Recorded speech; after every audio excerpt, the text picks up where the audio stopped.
ओम सभी को नमस्ते। मंत्रोच्चारण।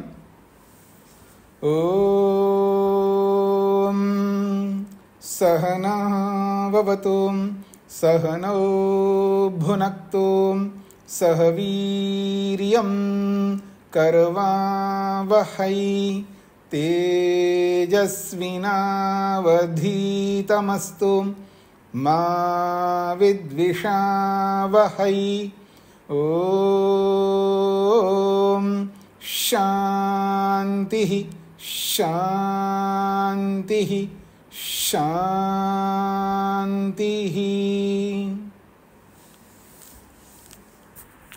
वैशेषिक दर्शन की कक्षा संख्या 11 है। प्रथम अध्याय के प्रथम आहनिक के 13वें सूत्र तक हमने विचार किया। प्रसंग चल रहा है द्रव्य गुण और कर्म में वैधर्म्य। द्रव्य और गुण को बता करके आगे बताने जा रहे हैं कर्म को लेकर के। द्रव्य और गुण से कर्म का क्या वैधर्म्य है। द्रव्य का वैधर्म्य गुण से भी बताया, गुण का वैधर्म्य द्रव्य से भी बताया है। अब कर्म का वैधर्म्य गुण और द्रव्य से बताया जा रहा है। पृष्ठ संख्या 16 है। कर्म पुनः कीदृशमिति कथ्यते। कर्म किस प्रकार का होता है इसको लेकर के कथ्यते कहा जाता है। सूत्र है कार्य विरोधी कर्म। कार्य विरोधी कर्म। कार्यम विरोधी यस्य तथा भूतम कर्म। तथा भूतम कर्म ऐसा कर्म होता है। कैसा? कार्यम विरोधी यस्य, यस्य जिसका, जिसका मतलब जिस कार्य का विरोधी कार्य होता है। कार्य है विरोधी जिसका, कार्य है विरोधी जिसका, जिसका मतलब है कर्म का। तो जिस कर्म का कार्य विरोधी होता है। तथा भूतम कर्म, कर्म इस तरह होता है। अर्थात कर्म खलु स्वकार्येन विरुध्यते। उसी को स्पष्ट किया जा रहा है। कर्म कैसा होता है? कर्म खलु, खलु निश्चित रूप से कर्म जो है स्वकार्येन अपने कार्य से विरुध्यते अर्थात विरम्यते अर्थात विनश्यते। कर्म जो है अपने कार्य से नष्ट हो जाता है। अर्थात कर्म उत्पन्न करता है किसी कार्य को और अपने कार्य के द्वारा ही उत्पन्न करने वाला कर्म ही समाप्त हो जाता है। इसका तात्पर्य कर्म खलु अर्थात कर्म जो है स्वकार्येन अपने कार्य से विनश्यते नष्ट हो जाता है। अपने ही कार्य से नष्ट हो जाता है। यद्वा अथवा आप ऐसा भी कह सकते हैं कार्यस्य विरोधी कर्म। कार्य का विरोधी कर्म होता है अर्थात कार्य काले न अवतिष्ठते। कर्म जो है किसी कार्य को उत्पन्न करता है और उत्पन्न हुए कार्य के समय में उत्पन्न करने वाला कर्म नहीं रहता, नष्ट हो जाता है। क्यों? क्योंकि क्षणिक है। कर्म खलु न कारणवदकम नापि कार्यवदकम। कर्म जो है न तो कारण को नष्ट करता है और न ही कार्य को नष्ट करता है, किंतु तत्तु वध्यमेव अस्ति, वो स्वयं ही नष्ट हो जाता है। उदाहरण संयोगादिना स्वकार्येन कार्यद्वारेण कर्मणो वध्यत्वात्। संयोगादिना स्वकार्येन, कर्म का कार्य जो है संयोग है। कर्म होगा तभी संयोग होगा। जहां भी संयोग होगा तो समझ लेना वह कर्म होगा। कर्म से ही संयोग होता है जी, कर्म से ही विभाग होता है।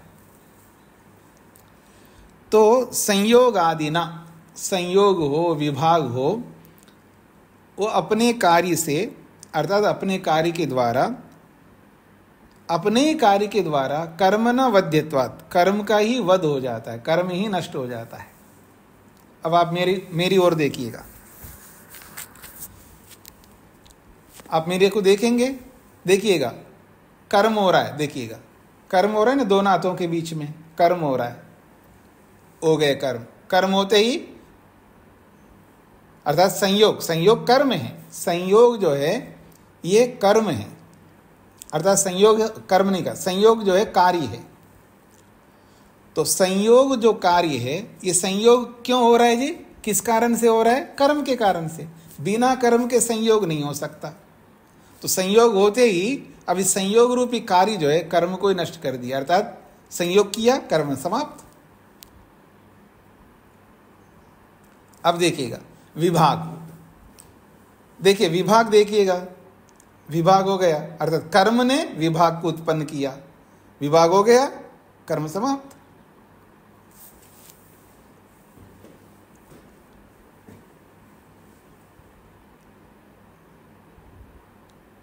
क्यों समाप्त हो जाए? क्योंकि कर्म तो क्षणिक है। कल आपने बहुत सुन लिया कर्म के बारे में।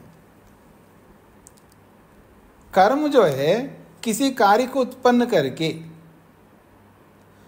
याद रखना जहां भी कर्म होता है, क्रिया होती है, वहां कोई ना कोई कार्य उत्पन्न होता है, और कार्य को उत्पन्न करके स्वयं नष्ट होता है। वो कार्य इसको नष्ट कर दे, उसकी प्रतीक्षा ही नहीं होती है, वो खुद ही नष्ट हो जाता है। कर्म किसी न किसी कार्य को उत्पन्न किया और स्वयं नष्ट हो जाता है, ये इसका तात्पर्य। अथ च पुनः प्रवृत्तम कर्म, अथ च पुनः प्रवृत्तम कर्म पूर्वोत्पादितम संयोगम कार्यम विरुणद्धि विनश्यति। कहते हैं अथा, उसके बाद, अर्थात संयोग को उत्पन्न कर दिया। देखिए मेरे हाथों को आपस में कर्म से संयोग हो गया, अब संयोग को उत्पन्न किया। अथ च पुनः प्रवृत्तम कर्म, अब दोबारा कर्म प्रवृत्त हो रहा है। देखिए कर्म प्रवृत्त हो गए, हाथों को अलग कर दिया तो कर्म प्रवृत्त हुआ। तो पूर्वोत्पादितम संयोगम, पहले जिस संयोग को कर्म ने उत्पन्न किया था, उस संयोग को, उस संयोग रूपी कार्य को निरुणद्धि, रोग समाप्त कर दिया। दोबारा उत्पन्न हुआ कर्म जो है पहले उत्पन्न किए हुए कर्म को समाप्त करता है, और समाप्त करके खुद भी विनश्यति, खुद भी नष्ट हो जाता है कर्म। इस प्रकार से द्रव्य गुणाभ्याम वैधर्म्यम कर्मणा, कर्म का द्रव्य और गुण से वैधर्म्य है, विपरीतता है, अलग प्रकार का कर्म है। शेखर जी। जी, अभी दोनों बिंदुओं के बीच में 1 माइल 1 किलोमीटर दूरी है या 1000 किलोमीटर दूरी है, उसको संयोग करने में तो समय लगेगा। हाँ, तो उसमें अनेक कर्म होते हैं ना, जो जिस समय संयोग होता है। तो जैसे मान लीजिए मेरा हाथ इतने दूर है, अब मेरा हाथ जो है एक ही कर्म से यहाँ तक थोड़ा आया है, अनेक कर्म होते हैं। कर्म क्षणिक है ना, इसलिए सिद्धांत को सामने रखना। कर्म का सिद्धांत है क्षणिक है कर्म का। जैसे ज्ञान भी क्षणिक होता है, कर्म भी क्षणिक होता है जी। तो यहां से यहां तक आने में, तो ये जो आ रहा है, आज दोनों आ रहे हैं, मैं प्रयत्न के साथ वेग को भी उत्पन्न करना हूं, फोर्स भी लगा रहा हूं ना, उस फोर्स से एक एक कर्म उत्पन्न होता जा रहा है, उत्पन्न होता जा रहा, एक एक कर्म उत्पन्न होता जा रहा, हाथ आगे बढ़ते जा रहे हैं, बढ़ते जा रहे, यहां तक आ गया, यहां तक आ गया, फिर अंतिम जो कर्म है उसने संयोग कर दिया, संयोग करते ही समाप्त हो गया। जी, वो हर एक कर्म समाप्त भी होते जा रहे हैं। हाँ जी, और नया कर्म उत्पन्न हो रहा है, और नए कर्म को जो है प्रयत्न के साथ में जो वेग में अपना बल फोर्स लगा रहा हूं, वेग रूपी संस्कार से नए नए कर्म उत्पन्न होते जा रहे हैं और नष्ट भी होते जा रहे हैं, ऐसा है जी।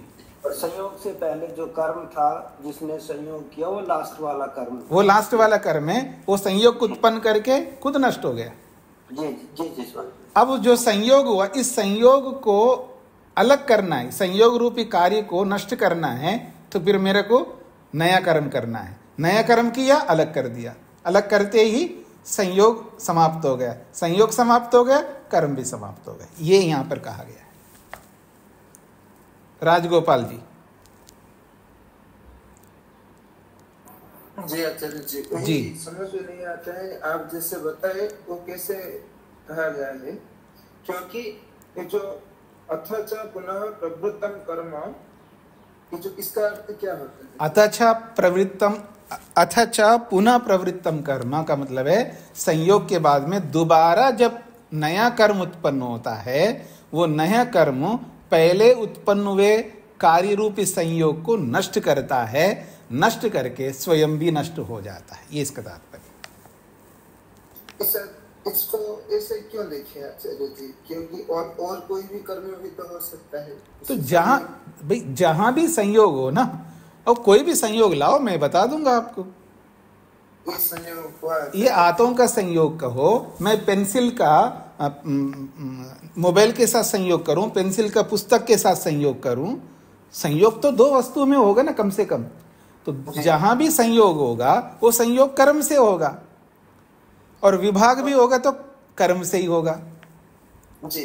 किंतु संयोग होने के बाद भी कुछ कर्म चल रहा है और वो चलता ही जाएगा, वो दिन और एक कर्म चलेगा, उसके लिए विभाग तो आवश्यक नहीं है। नहीं।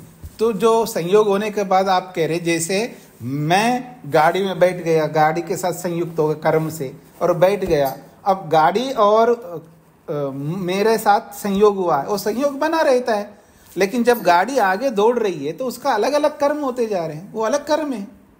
अब मैं गाड़ी से जब भी उतरूंगा, अर्थात गाड़ी से विभाग होगा मेरा, तो किससे होगा?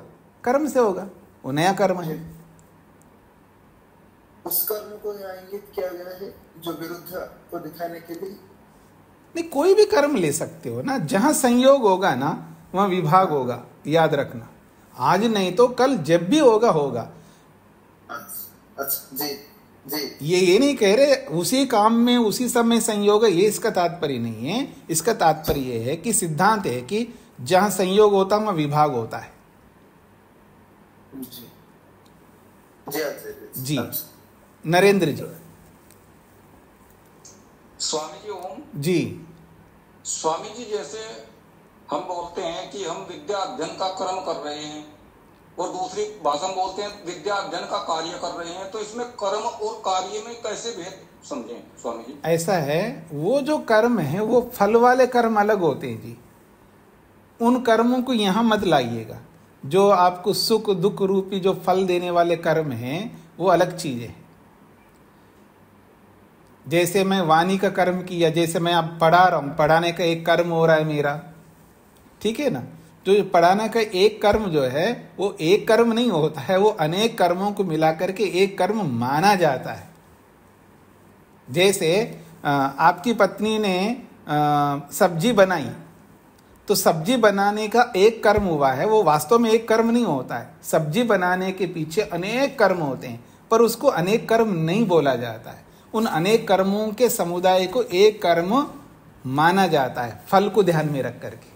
यहां जो हम कर्म बता रहे हैं ये फल वाले कर्म नहीं है।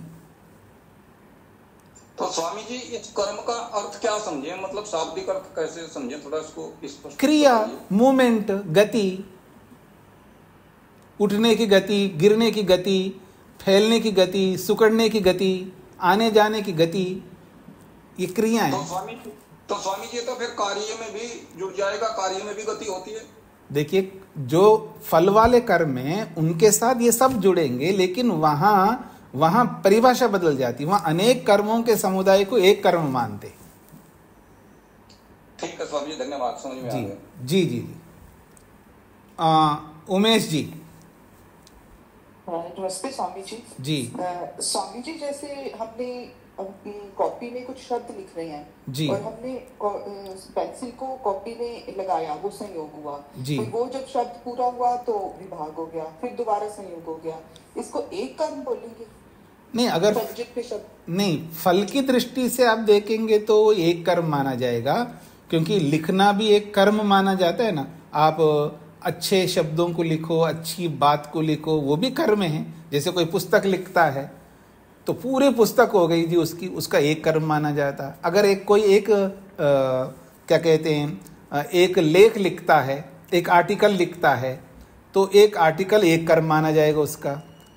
कोई व्यक्ति केवल एक ही शब्द लिखता है, यानी एक अक्षर लिखता है, ओम, ये एक अक्षर, एकाक्षरम ब्रह्मा है, ओम लिखना ये भी एक कर्म है, वो फल वाले कर्म अलग है। पर वहां पर जैसे ओम लिखने में वो एक कर्म नहीं होता है, वह अगर यहाँ वैशेषिक दृष्टि से देखोगे तो वो एक कर्म नहीं है। ओम लिखने में अनेक कर्म मिल करके वो एक ओम बनता है, अनेक छोटी छोटी क्रिया। क्योंकि आप ओ में जब ओ लिखते हो ना, ओ अक्षर ओ, स्वर वाला ओ, तो वो एक नहीं होता है वहाँ। मतलब एक जगह आपने पेन लगाया, उसको फैला रहे हो तो फैलाते हुए कितनी क्रियाएं होती वहाँ पर, पूरा पूरा वो लिखने में बहुत सारी क्रियाएं होती हैं। तो वहाँ एक एक जो क्रिया है वो फल देने वाला नहीं है, वो सारी क्रियाओं का समुदाय जब वो हो जाता है तब आपको फल देने वाला होगा, ऐसा है। ठीक है स्वामी जी। महादेव जी। स्वामी जी नमस्कार जी। मैंने वो जो समझा उसको बारे में थोड़ा एक लाइन में वहाँ बोल रहा हूँ।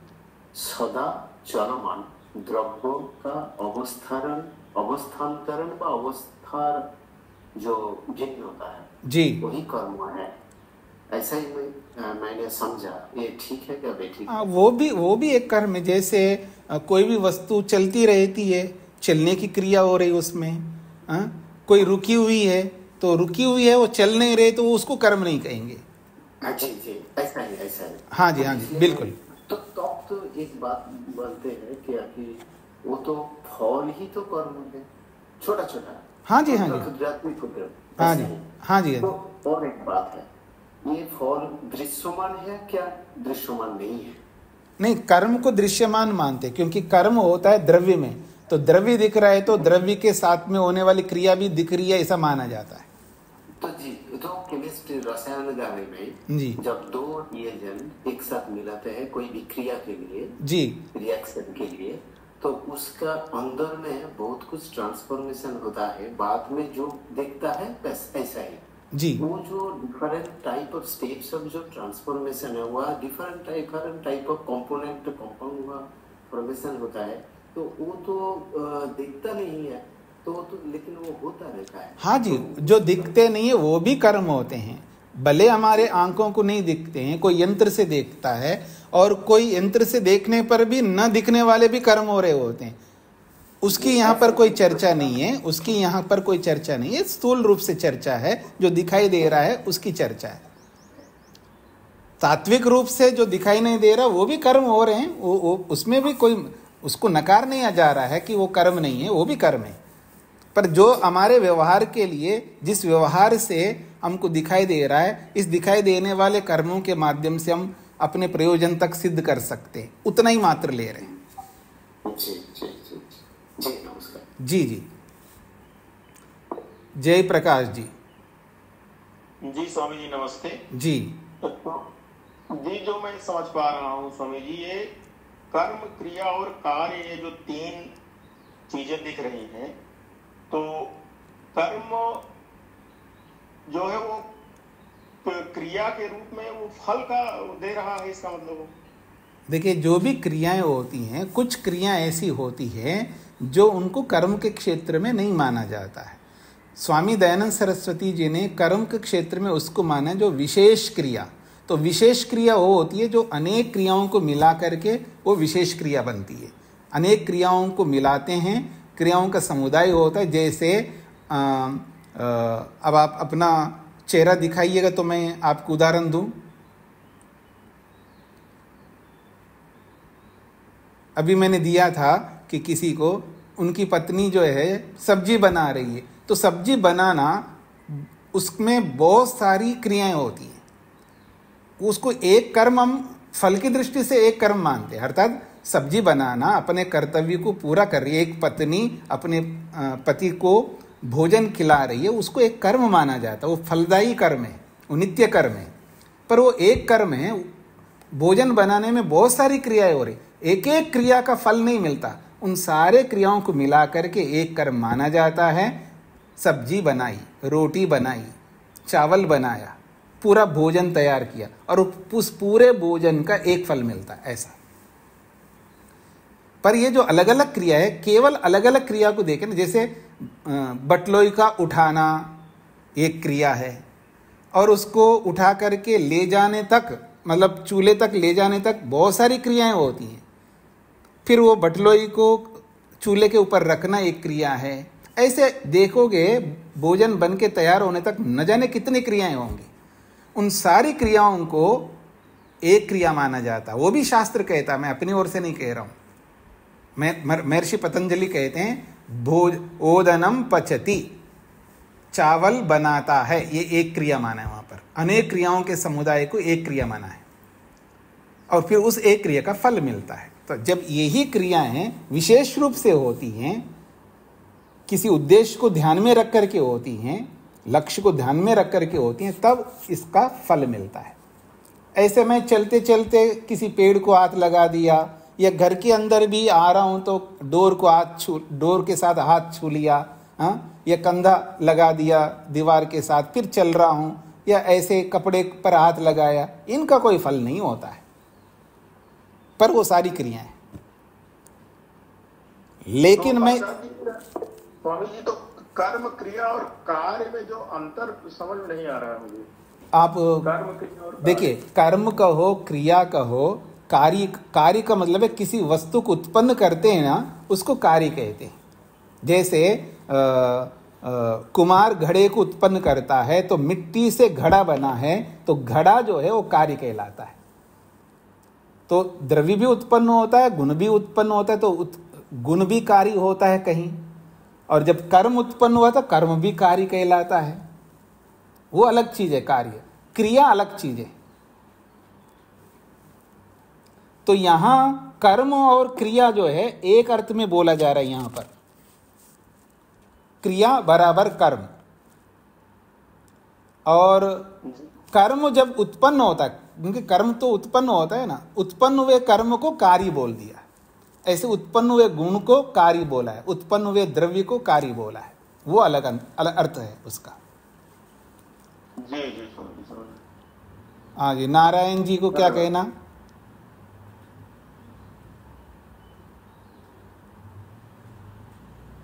नारायण, आप हाथ हटा लीजिएगा। हाँ जी, मैं आगे बढ़ रहा हूं। नारायण पांडे का हाथ रेज हुआ है, लेकिन बोल नहीं रहे, माइक नहीं खोल रहे हैं। अगर नहीं प्रश्न करना है तो हाथ हटा लीजिएगा। विरोधी का मतलब क्या है? तो अब इतना देर क्यों लगाया जी आपने? विरोधी का मतलब है अगेंस्ट को विरोधी कहते हैं। जैसे सांप का अगेंस्ट जो नेवला होता है ना, उसको विरोधी कहते हैं। सांप का विरोधी नेवला, नेवला का विरोधी सांप। तो यहाँ कार्य का विरोधी कर्म। जी, जो उत्पन्न होने वाला कर्म जो है, जो उत्पन्न होने वाला जो कार्य है, उस कार्य का विरोधी होता है कर्म। जो कार्य उत्पन्न हो रहा है उसका विरुद्ध होता है, अर्थात कार्य को उत्पन्न करने के बाद कर्म को नष्ट करता है। वो उत्पन्न हुआ वह कार्य कर्म को ही नष्ट कर रहा है, इसलिए वो विरोधी कहलाता है।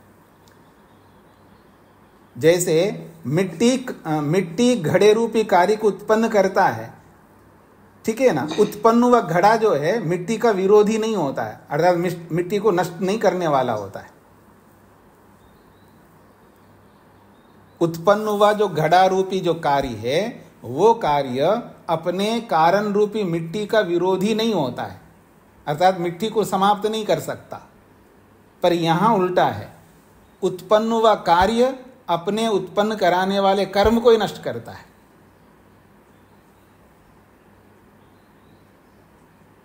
क्लियर हो गया आपको? हाँ जी।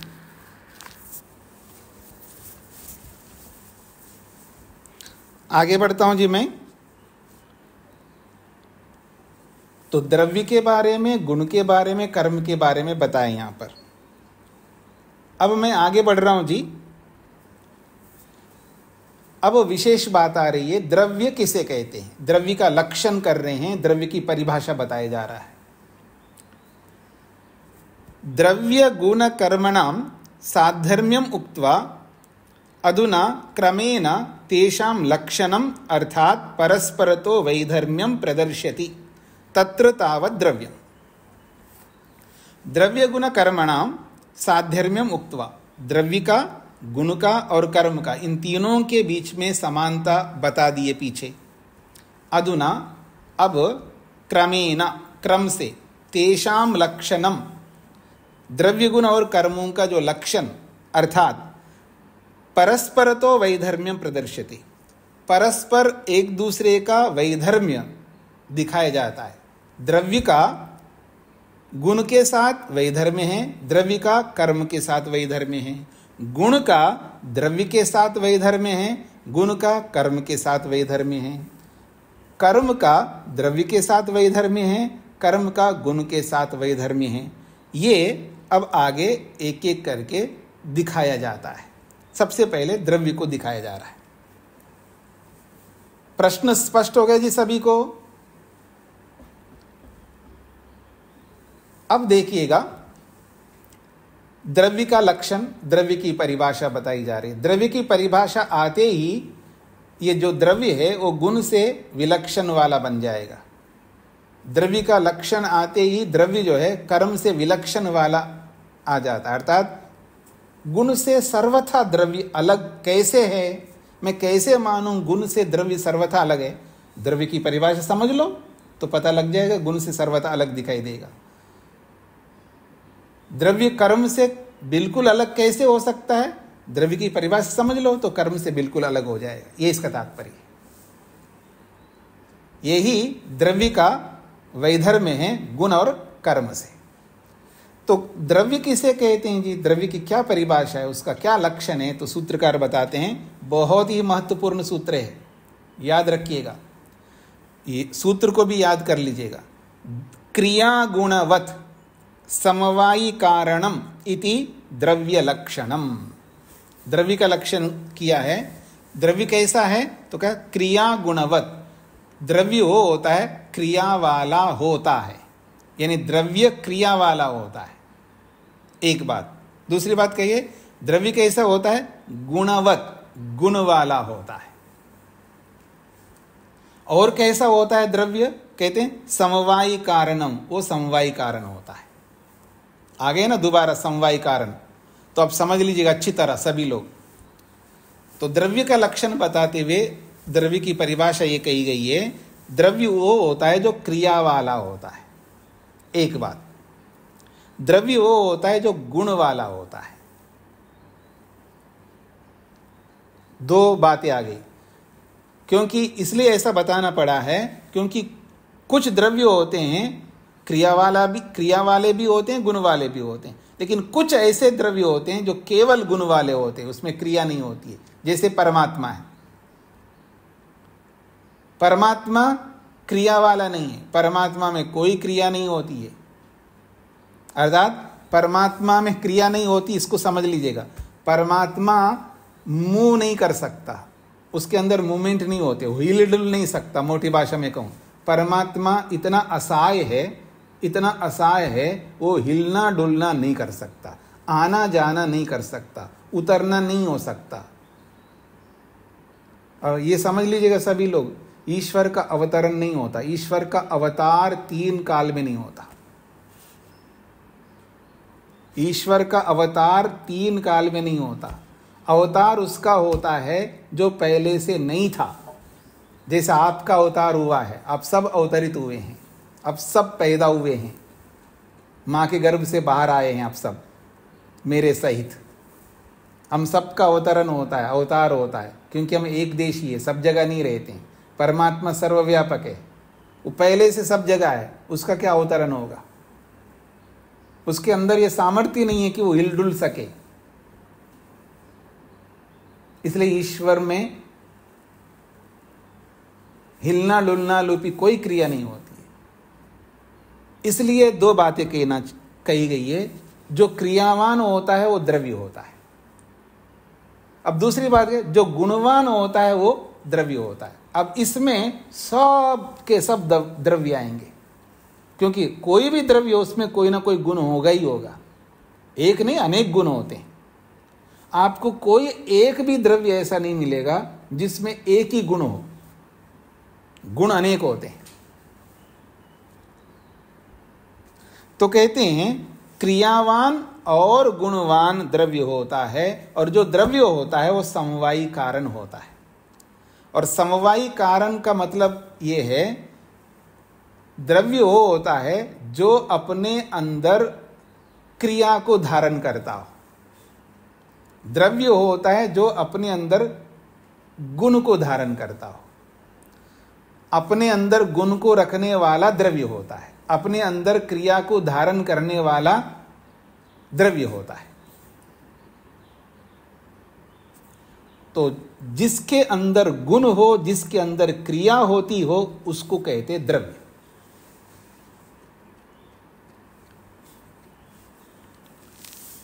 आगे बढ़ता हूं मैं।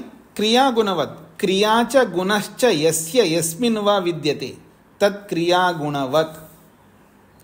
क्रिया च गुणश्च, क्रिया और गुण, यस्य, यस्य का मतलब जिसका, जिसकी क्रिया होती हो या जिसका गुण होता हो उसको द्रव्य कहते हैं। अथवा क्रिया जिसमें होती हो, जिसमें गुण होता हो, तत् क्रिया गुणवत्, उसको क्रिया गुणवत् कहते हैं। बताने की एक शैली है जी, संस्कृत की व्याकरण की एक शैली है।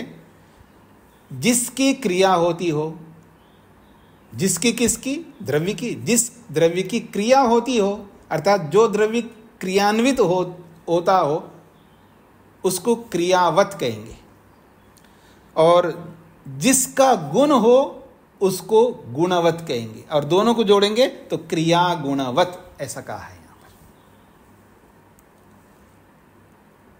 अब क्रिया, कौन सी क्रिया? कहते हैं क्रिया खलु उत्क्षेपनादि कर्म। क्रिया क्रिया क्या हो सकती है? उत्क्षेपनादि कर्म। उत्क्षेपन कर्म हो, अवक्षेपन कर्म हो, आकुंचन कर्म हो, प्रसारण कर्म हो, गमन कर्म हो, ये क्रिया है, ये कर्म है। ये क्रिया, ये कर्म जिसका है अथवा जिसमें होती है उसको क्रियावत कहेंगे। और गुण क्या होता है? रूपादि। रूपादि 24 गुण बताए गए हैं। ये रूपादि गुण जिसमें हो, यानी मतलब सभी में 24 गुण हो ऐसा नहीं कहना चाह रहे। कोई भी गुण, रूपादि गुणों में से कोई भी गुण जिसके हो या जिसमें हो उसको गुणवत कहेंगे। तेज नारायण जी को क्या पूछना है?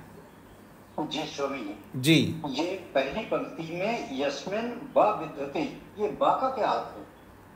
ऐसा है, क्रिया च गुणश्च यस्य विद्यते तत्क्रिया गुणवत्। वा का मतलब अथवा क्रिया च गुणश्च यस्मिन् विद्यते तत्क्रिया गुणवत्। जी धन्यवाद।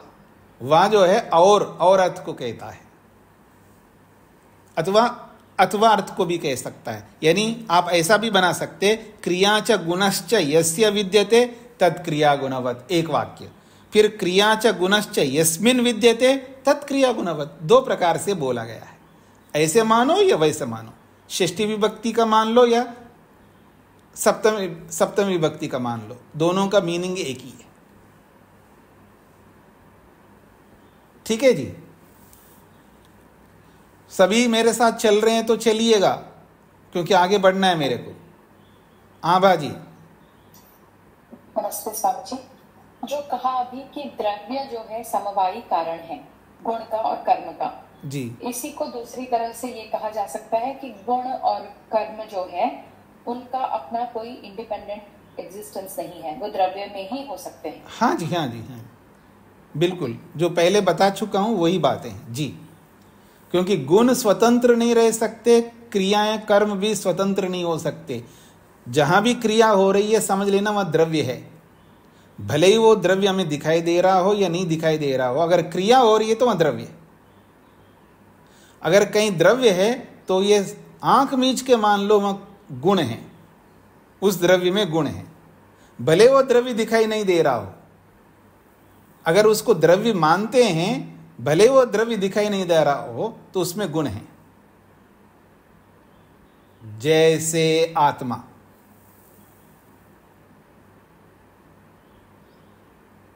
जैसे आत्मा है, आत्मा तो दिखाई नहीं दे रहा है, लेकिन इच्छा दिखाई दे रही है, प्रयत्न दिखाई दे रहा है आपका, ज्ञान दिखाई दे रहा है आपका, गुण दिखाई दे रहे हैं ना आपके, इसलिए आत्मा है। क्योंकि बिना द्रव्य के ये गुण नहीं रह सकते। हाँ जी, ये वैशेषिक दर्शन आपको भगवान तक पहुंचाएगा नहीं। ये जो वैशेषिक दर्शन है आपको भगवान तक पहुंचा रहा है या नहीं पहुंचा रहा है? मैंने जब कहा है कि यदि कहीं क्रिया दिखाई दे रही है लेकिन द्रव्य नहीं दिखाई दे रहा, तो समझ लेना वह द्रव्य है। फिर मैंने कहा है अगर गुण आपको दिखाई दे रहे लेकिन द्रव्य नहीं दिखाई दे रहा है, तो समझ लेना वह द्रव्य है। क्योंकि बिना द्रव्य के गुण नहीं रह सकते, बिना क्रिया के यानी बिना द्रव्य के क्रिया नहीं हो सकती। तो आपको भगवान तक ले जाएंगे ये, इसलिए चिंता मत करना, पूरा दर्शन भगवान तक पहुंचाने वाला है। प्रतिज्ञा यही की है, जिससे अभ्युदय की प्राप्ति हो, जिससे निश्रेष की प्राप्ति होती हो, वो धर्म है। और उसी धर्म को तो पूरा दर्शन सिखाएगा यहाँ पर। ठीक है जी, आगे बढ़ रहा हूं मैं। क्रिया गुणौ उभौ यद्वा द्वयो एको गुणो यस्य यस्मिन् वा स्यात् तद् द्रव्यम भवति इति। बड़ी अच्छी बात कही जा रही है। भूदेव जी को क्या कहना है? जी नमस्ते स्वामी जी। जी मैं ये जानना चाह रहा था कि वैशेषिक दर्शन तो पंचतन मात्राओं से आरंभ होकर के स्थूल जगत को व्याख्या करता जी है। जी। तो ईश्वर के मुख्य प्रतिपादन विषय ना होता, पर भी ईश्वर के विषय में ऐसा कुछ तथ्य यहाँ ऐसा दिखता नहीं है जैसा आपका है। अच्छा, तो मतलब वो आपको नहीं दिख रहा है, तो स्वयं अपने सूत्रकार कनाद ऋषि कहते हैं मेरे शास्त्र में 6 पदार्थ है, 6 पदार्थों में एक पदार्थ द्रव्य है और द्रव्य 9 प्रकार के होते हैं। उन 9 प्रकार के द्रव्यों में एक आत्मा होता है। तो कैसे आप कह सकते हो ऐसा? आत्मा के विषय में तो ये बता रहे हैं, ऐसे जैसे ये द्रव्य का लक्षण दे रहे थे, क्या द्रव्य का लक्षण ईश्वर में भी घटाएंगे यही परिभाषा थी? अच्छा, क्यों नहीं घटा सकते बताइए? तो उसमें क्रिया गुणवत्त कैसे है? गुण तो दिख रहे, क्रिया अभी बोला उसमें नहीं होती। आपने समझा नहीं है ना, इस पूरे सूत्र को तो पढ़ा ही नहीं आपने। तो पूरा पढ़ लीजिए, तब प्रश्न कर लीजिएगा। जी ठीक है। अभी मैंने पहली पंक्ति पढ़ा है, उससे आपको समझ में आया नहीं, इसका मतलब आप संस्कृत से थोड़ा अनभिज्ञ लगते हैं। नहीं, ऐसी कोई बात नहीं। अगर ऐसी बात नहीं है तो आपको समझना चाहिए। मैंने ये थोड़ा कहा था कि जिसमें क्रिया भी हो और गुण भी हो वो द्रव्य होता है। मैंने ये कहा ही नहीं, भूमिका में भी नहीं कहा, आज भी नहीं कहा। अब अगर फिर भी नहीं समझ में आता है, आपको नहीं आया है, तो अब दोबारा बोलता हूं मैं, आप अब समझ लीजिएगा। द्रव्य का लक्षण हो जिसमें क्रिया हो, जिसमें गुण हो, उसको द्रव्य कहते हैं, एक बात। अथवा जिसमें मात्र गुण हो उसको भी द्रव्य कहते हैं। यही सूत्रकार कहना चाहते हैं। जी ठीक है। तो अब तो आएगा परमात्मा। हाँ, यह स्पष्ट हुआ जी। तो वैशेषिक का प्रतिपाद्य विषय क्या हो? ईश्वर तरफ से भी लेना चाहिए, केवल भौतिक पदार्थ का? फिर वही पहुंच रहे हैं आप। जब मैंने ये प्रतिपादन किया है कि वैशेषिक दर्शन 6 पदार्थों को रखता है और उन 6 पदार्थों में द्रव्य भी एक पदार्थ है और द्रव्य में 9 द्रव्य रखा है, 9 द्रव्यों में एक आत्मा भी है। क्यों भूल रहे हो आप? ठीक है। जी जी जी, इसलिए धैर्य रखिएगा, वो सब आएगा। जी जी। जब निश्रेयस दिला रहे हैं, यहाँ पर निश्रेयस कहते हैं, मुक्ति को दिला रहे हैं, तो जब कोई दर्शनकार मुक्ति को दिलाते हुए ईश्वर को कैसे छोड़ेगा? सुशीला जी को क्या कहना है? माइक खोलिए पहले। नमस्ते स्वामी जी। जी स्वामी जी, मैं ये पूछना चाहती हूँ, ईश्वर को छोड़ के, ईश्वर जो नित्य द्रव्य है, ईश्वर को छोड़ के बाकी सभी द्रव्यों में क्रिया है? नहीं, काल, ये नहीं, काल में कोई क्रिया नहीं होती है और दिशा में भी कोई क्रिया नहीं होती है। और आत्मा में स्वामी जी ये तो गुण है, जैसे प्रयत्न, इच्छा, द्वेष आदि। अब कंफ्यूज क्यों हो रहे हैं कि जो व्यापक द्रव्य होते हैं उन व्यापक द्रव्यों में कोई क्रिया नहीं होती है।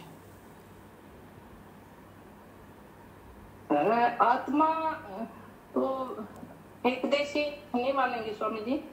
कौन सी आत्मा? आत्माएं तो बहुत सारी है, कौन सी आत्मा को लेके पूछ रहे हैं आप? जैसे जीवात्मा जो, तो जीवात्मा में क्रिया होती है ना।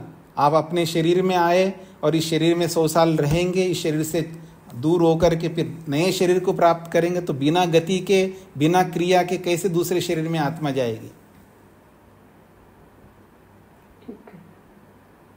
तो आपकी जो भी एज है आज की, आपकी एज में, आपकी उम्र में 5 साल और जोड़ दो, तो उतने साल पीछे कहीं और जगह थे आप, थे या नहीं थे? बोल क्यों नहीं रहे आप? हाँ जी, कैसे समझ नहीं आया स्वामी जी, मेरे को 5 साल पीछे कैसे कहीं थे?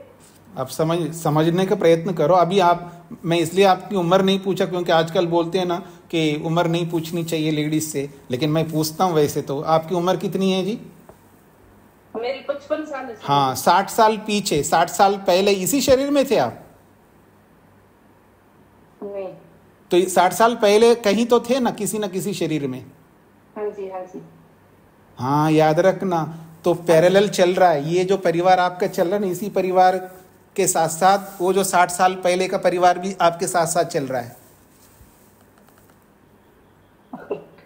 तो वहां शरीर छोड़ करके यहाँ आ गई आप, तो बिना क्रिया के, बिना कर्म के आ गई क्या आप? नहीं, ठीक है स्वामी जी, समझ में आ गए स्वामी जी। हाँ, अब समझ में आ गए तो आगे बढ़ता हूँ मैं। धन्यवाद स्वामी जी। एसके जी को क्या पूछना है? नमस्ते स्वामी जी, श्वेता। हाँ जी, श्वेता जी बोलिए जी। स्वामी जी, यहाँ पे क्रिया का अर्थ को कैसे समझे? मतलब एक्सटर्नल फोर्स या इंटरनल फोर्स? देखिए, मतलब अभी जो पत्थर है उसमें तो कोई क्रिया इंटरनल ही होता है, एक्सटर्नल तो होता, एक्सटर्नल ही होगा, इंटरनल पता नहीं क्या होगा। नहीं, इंटरनल तो वो तो आप तो इंजीनियर हो, आप इंटरनल तो जो हो रही है वो दिखाई नहीं दे रहा है हमको। जो जैसे आप बोलते हो ना, इलेक्ट्रॉन, न्यूट्रॉन, प्रोटॉन ये सब घूम रहे होते हैं, उसमें क्रिया तो हो रही है ना। इंटरनली तो जो क्रियाएं होती हैं वो जो, उस पर हमारी चर्चा नहीं हो रही है। जो एक्सटर्नल क्रियाएं हो रही हैं उसकी चर्चा हो रही है। अच्छा जी जी। अगर कोई एक्सटर्नल क्रिया होता है उसमें तो ही उसको द्रव्य बोलेंगे। उसी को द्रव्य बोलेंगे ना? नहीं, द्रव्य तो उसको भी बोलेंगे, लेकिन हमको जो दिखाई दे रहा है ना, जिससे हमारा प्रयोजन सिद्ध होता है, उसकी चर्चा हो रही है। यहाँ जो भी चर्चा हो रही है केवल हमारे प्रयोजन को ध्यान में रख करके हो रही है।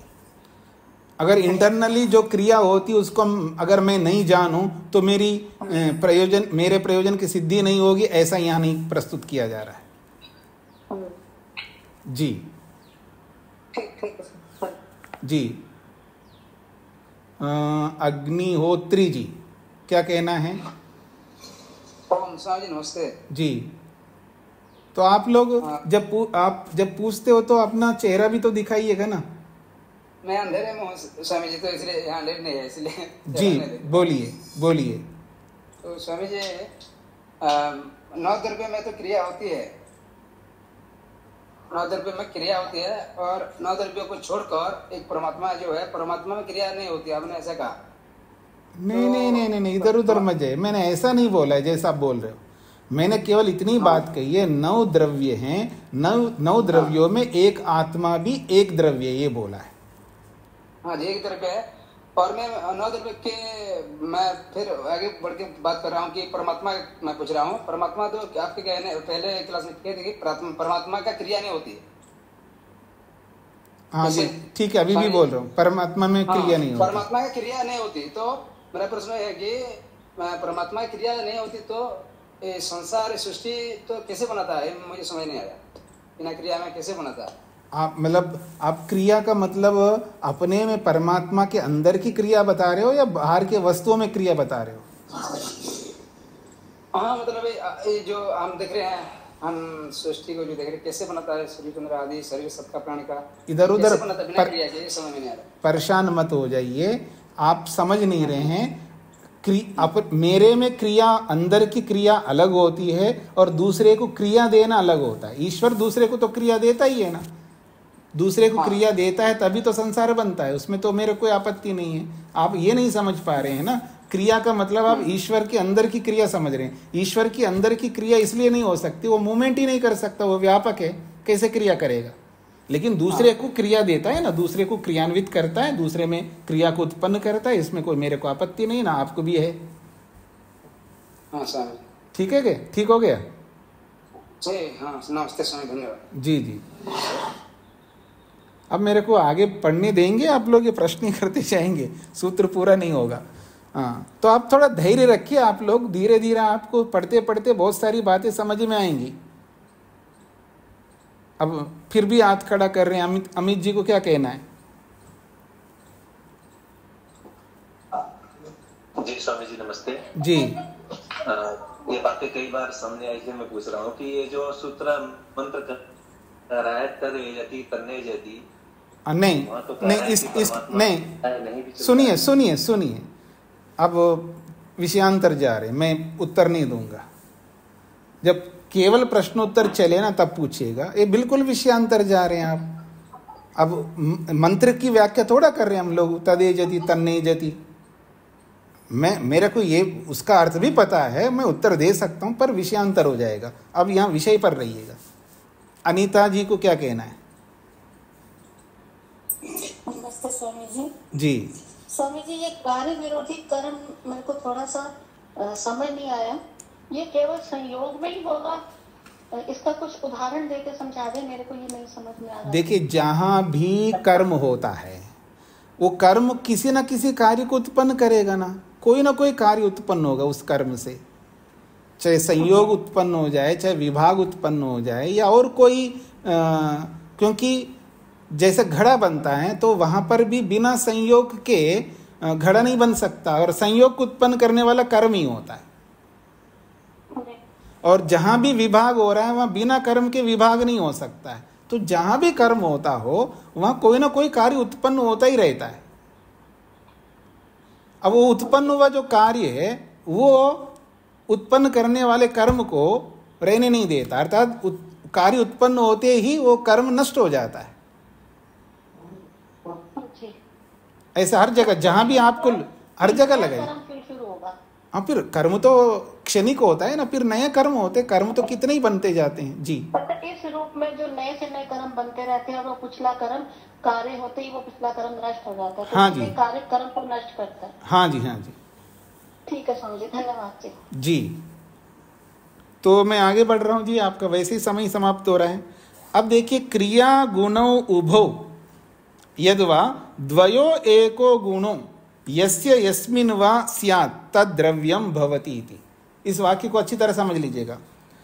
भाष्यकार कहना चाह रहे, क्रिया गुणौ उभौ, क्रिया और गुण ये दोनों, अथवा दोनों में से एक गुण जिसका होता है अथवा जिसमें होता है, तद्द्रव्यम भवति, उसको द्रव्य कहते हैं। सूत्र को ही खोल के समझाया जा रहा है कि द्रव्य किसे कहते हैं, तो कहा जा रहा है क्रिया और गुण ये दोनों जिसके होते हैं, जिस द्रव्य की क्रिया होती हो या जिस द्रव्य का गुण होता हो, तो क्रिया और गुण ये दोनों जिसके होते हो, अथवा यूं भी कह सकते क्रिया और गुण जिसमें होते हैं उसको द्रव्य कहते हैं। एक बात फिर कहा अथवा, यद्वा का मतलब है अथवा, अथवा द्वयो एको गुना, दोनों में से, किन दोनों में? क्रिया और गुण ये दो हो गए, इन दोनों में से केवल एक गुण जिसका हो या केवल एक गुण जिसमें हो, तद द्रव्यम भवति, उसको द्रव्य कहते हैं। इति च वक्तुम शक्यते, ऐसा आप कह सकते हैं कि क्रिया और गुण जिसके हों अथवा केवल गुण जिसके हों, या यूं भी कहिए क्रिया गुण जिसमें हो या केवल गुण जिसमें हो, उसको द्रव्य कह सकते हैं। न तो केवला क्रिया विद्यते यस्य यस्मिन् वा, कोई आप ऐसा परिभाषा नहीं बना सकते हैं केवल क्रिया जिसका हो या केवल क्रिया जिसमें हो उसको द्रव्य नहीं कह सकते आप।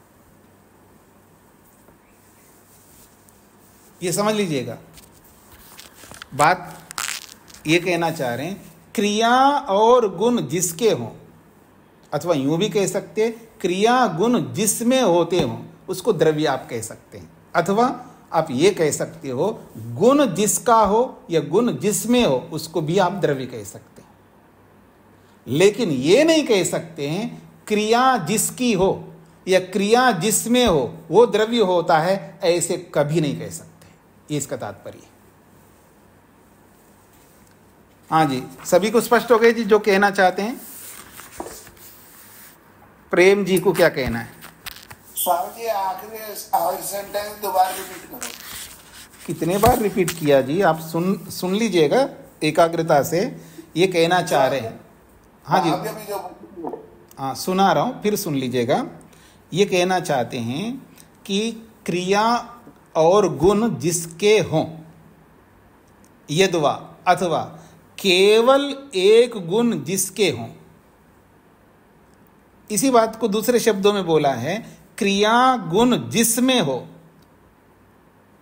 अथवा केवल गुण जिसमें हो तद द्रव्यम भवति इति च वक्तुम शक्यते। उसको द्रव्य कहते हैं, ऐसा आप बोल सकते हो।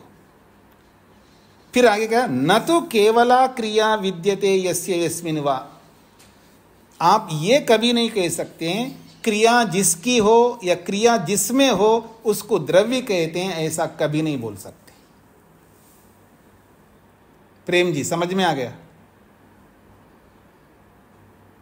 हाँ, केवल जिसमें क्रिया हो, ये वाली बात दोबारा कहो, जो केवल जिसमें क्रिया हो। अच्छा, ये किसकी परिभाषा कर रहे हैं जी? सागर जी, प्रेम सागर जी, ये जो क्रिया की परिभाषा चल रही है, द्रव्य की, हाँ द्रव्य की परिभाषा चल रही है। तो ये कहना चाह रहे हैं आप ये बोल सकते द्रव्य उसको कहते हैं जिसकी क्रिया होती है, द्रव्य उसको कहते हैं जिसका गुण होता हो। ठीक है। अथवा ये भी बोल सकते हैं द्रव्य उसको कहते हैं जिसमें क्रिया होती हो, जिसमें गुण होता हो, उसको द्रव्य कह सकते हैं। अथवा जिसका गुण हो अथवा जिसमें गुण हो उसको भी द्रव्य कह सकते हैं। अब तीसरी बात बोल रहा हूं। तीसरी बात यह है आप ऐसा कभी नहीं बोल सकते जिसकी क्रिया हो अथवा जिसमें क्रिया हो वो द्रव्य होता है, ऐसी परिभाषा नहीं कर सकते। ये कहना चाह रहे हैं। सभी को स्पष्ट हो गया जी? जिनको स्पष्ट नहीं हो तो पूछना, नहीं तो फिर आगे बढ़ूंगा फिर पूछने लगोगे आप। सुशीला जी। स्वामी जी, इसका मतलब ये हुआ कि जिसमें केवल क्रिया हो वो द्रव्य नहीं हो सकता, गुण होना चाहिए, या केवल गुण हो जैसे ईश्वर में। हाँ बिल्कुल, अब ठीक पकड़ा आपने। मतलब कोई ये नहीं कह सकता जिसमें क्रिया होती है वो द्रव्य होता है, अर्थात ऐसा कहने वाला ये कहना चाहता है कि उसमें केवल क्रिया द्रव्य होता है जिसमें केवल क्रिया होती है। ऐसा कोई द्रव्य दुनिया में नहीं मिलेगा बिना गुण के। जी धन्यवाद। हाँ, आपने बिल्कुल ठीक पकड़ा और ठीक बोला है।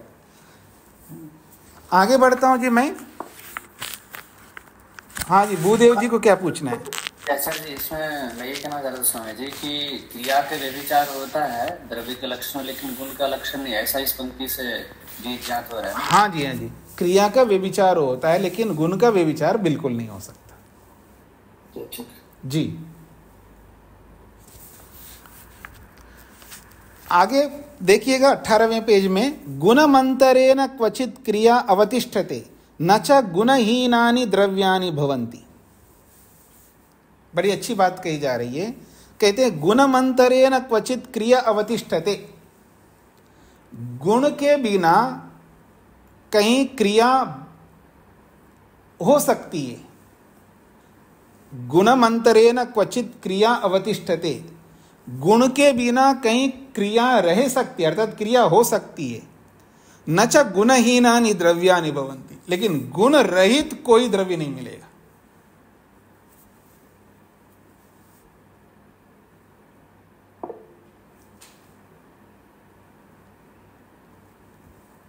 हाँ जी, कौन है?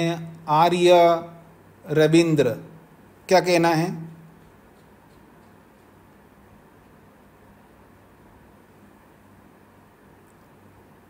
जब नहीं बोलते तो मैं आगे बढ़ता हूं। तो यहां पर बताया है कि मान लीजिए कहीं क्रिया दिखाई दे रही है। जी स्वामी जी नमस्ते। हाँ, इतना देर क्यों लगाते, बताइए। स्वामी, जैसे बिना द्रव्य के गुण नहीं रहता, ऐसे परमात्मा के बहुत सारे गुण हैं जी, तो उसको क्या हम लोग द्रव्य मानेंगे? तो अभी तक क्या सुन रहे थे? तो 9 द्रव्यों में एक आत्मा भी होता है, बोला है ना। ये परमात्मा को भी, मतलब आत्मा को तो समझ में आया, परमात्मा का स्वतंत्र जो गुण होता है, क्रिया तो होता है, लेकिन जैसे मतलब संसार को जैसे करता है, और वो तो अलग रूप में स्वतंत्र, खुद का जो क्रिया नहीं होता है, खुद का जो परमात्मा को मूवमेंट नहीं करता। आप पूछना क्या चाहते हैं? मैं ये पूछना चाहता हूँ, जैसे बिना द्रव्य के गुण नहीं रहता, गुण तो रहता है परमात्मा के, तो उसको क्या मानेंगे, द्रव्य मानेंगे कि नहीं मानेंगे? मतलब परमात्मा को द्रव्य मानेंगे नहीं मानेंगे, ये पूछ रहे हैं? आइए, तो मैंने बोला था ना, 9 द्रव्यों में एक आत्मा द्रव्य है, तो आत्मा से आत्मा, जीवात्मा, परमात्मा दोनों आते हैं आत्मा शब्द से। अच्छा, हाँ, अब समझ में आया जी, धन्यवाद जी। अल्पना जी। नमस्ते स्वामी जी। जी, स्वामी जी, मेरी पुस्तक में वो न ही लिखा हुआ है, न ही गुणम अंतरेण क्वचित क्रिया अवतिष्ठते। अच्छा अच्छा अच्छा, मैं देखता हूँ, मैं अलग पुस्तक में, हो सकता है उन्होंने मिसप्रिंट किया हो, एक बार देख लेता हूँ मैं। हाँ जी।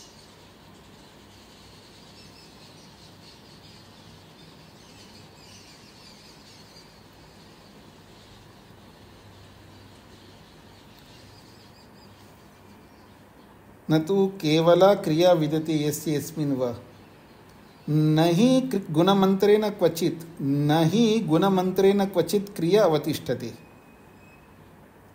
नहि गुणमंत्रेण क्वचित क्रिया अवतिष्ठते, न च गुणहीनानि द्रव्यानि भवन्ति। एक ही बात है जी, वो जो पीछे, ठीक है, आप जो बोल रहे हो ना भी जोड़ो तो भी ये कहना चाहते हैं, नहीं गुणमंतरेण क्वचित क्रिया अवतिष्ठते। ठीक बात है आपकी बात, ये कहना चाह रहे हैं कि बिना गुण के कहीं क्रिया होती हुई दिखाई नहीं देगी आपको, अर्थात कहीं क्रिया हो रही है तो द्रव्य में होगी, तो वहाँ अगर क्रिया हो रही है तो वहाँ कोई ना कोई गुण अवश्य होना चाहिएगा, क्योंकि क्रिया होती है द्रव्य में। इसमें भी, हमारी पुस्तक में भी है, वो गलती ये हो गई है, वो पुस्तक, हमारी पुस्तक आपकी पुस्तक में अंतर है। आपकी पुस्तक में एक ही पृष्ठ में, हमारी पुस्तक में 2 पृष्ठों में, अर्थात 17वां और 18वां। मैं 17वां पृष्ठ को आगे बढ़ाकर के 18वें पृष्ठ में आ गया, इसलिए गुणमंतरे ने यहाँ से शुरू किया है, लेकिन 17वें पृष्ठ में है नहीं लिखा हुआ है, नहीं, नहीं के साथ में फिर अगले पृष्ठ में जाना था मेरे को, वो नहीं गया, इसलिए ऐसा हुआ है। तो नहीं गुणमंतरेण क्वचित क्रिया अवतिष्ठते। अब वाक्य ठीक होगा, कहते हैं बिना गुण के कहीं पर भी क्रिया होती हो ऐसा नहीं हो सकता, ये इसका तात्पर्य है। अर्थात कहीं क्रिया हो रही हो तो वहां गुण के बिना वहां क्रिया हो रही हो ऐसा नहीं हो सकता, ये कहना चाहते हैं। कहीं भी क्रिया हो रही है तो वहां कोई ना कोई गुण जरूर रहेगा, इसका तात्पर्य है। मान लीजिएगा किसी द्रव्य, क्योंकि क्रिया द्रव्य में होती है, बिना द्रव्य के क्रिया नहीं हो सकती, ये भी स्पष्ट है। तो कहीं द्रव्य में क्रिया हो रही हो और वो क्रिया बिना गुण के हो रही हो ऐसा नहीं, अर्थात वहां कोई गुण है ही नहीं है, फिर भी वहां क्रिया हो रही हो उस द्रव्य में, ऐसा नहीं हो सकता, ये इसका तात्पर्य है। सबको समझ में आ रहा है जी? मतलब कहीं पर कोई द्रव्य है, उस द्रव्य में कोई क्रिया हो रही है, द्रव्य में क्रिया तो हो रही है लेकिन वहां उस द्रव्य में कोई गुण नहीं है, ऐसा नहीं हो सकता, ये कहना चाहते हैं। फिर कहा न च गुणहीनानि द्रव्यानि भवन्ति, और गुण के बिना कोई द्रव्य हो ही नहीं सकता। द्रव्य है तो कोई ना कोई गुण होना ही चाहिए उसके अंदर, ये इसका तात्पर्य है। क्रियामंतरेण गुणो अवस्थातुम शक्यते। अब अगली बात की, क्रिया के बिना तो गुण रह सकता है कहीं पर भी, किसी भी द्रव्य में, कहीं पर का मतलब किसी द्रव्य में बिना क्रिया के तो गुण रह सकता है, लेकिन बिना गुण के कहीं क्रिया नहीं हो सकती, ये इसका तात्पर्य है। क्रियामंतरेण गुणो अवस्थातुम शक्यते, बिना क्रिया के गुण तो द्रव्य में रह सकता है। जैसे परमात्मा है, परमात्मा में बहुत सारे अनंत गुण हैं, लेकिन वहां परमात्मा में कोई क्रिया नहीं हो रही। अब परमात्मा में क्रिया नहीं हो रही का मतलब है परमात्मा की अपनी कोई क्रिया नहीं हो रही है, इसका यह समझना है जी, उल्टा मत समझना। जैसे अमित जी ने प्रश्न उठाया था, क्योंकि मैं परमात्मा में हूं, लेकिन मैं यहां से उठ करके क्लास के बाद रूम में दूर जाऊंगा तो परमात्मा में ही जाऊंगा, क्योंकि परमात्मा व्यापक है, लेकिन वो परमात्मा की क्रिया नहीं है, मेरी क्रिया है वो।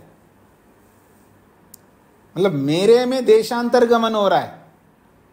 वो परमात्मा तो आधार है, उसमें तो कोई आपत्ति नहीं। जैसे आकाश आधार है सबका, तो ऐसे परमात्मा भी मेरा आधार बना हुआ है, सर्वाधार भी कहते हैं परमात्मा को। पर वो जो क्रिया है वो मेरी क्रिया है, वो परमात्मा की नहीं। हाँ, आप ये बोल सकते हो मेरी क्रिया आधार रूपी परमात्मा में हो रही है, इसमें कोई आपत्ति नहीं है, लेकिन वो क्रिया परमात्मा की नहीं है, क्योंकि परमात्मा की क्रिया तब होगी जब परमात्मा देशांतर गमन करे, और देशांतर गमन वो कर सकता है जो एक देशी होता है, सर्वदेशी वस्तु देशांतर गमन नहीं कर सकता।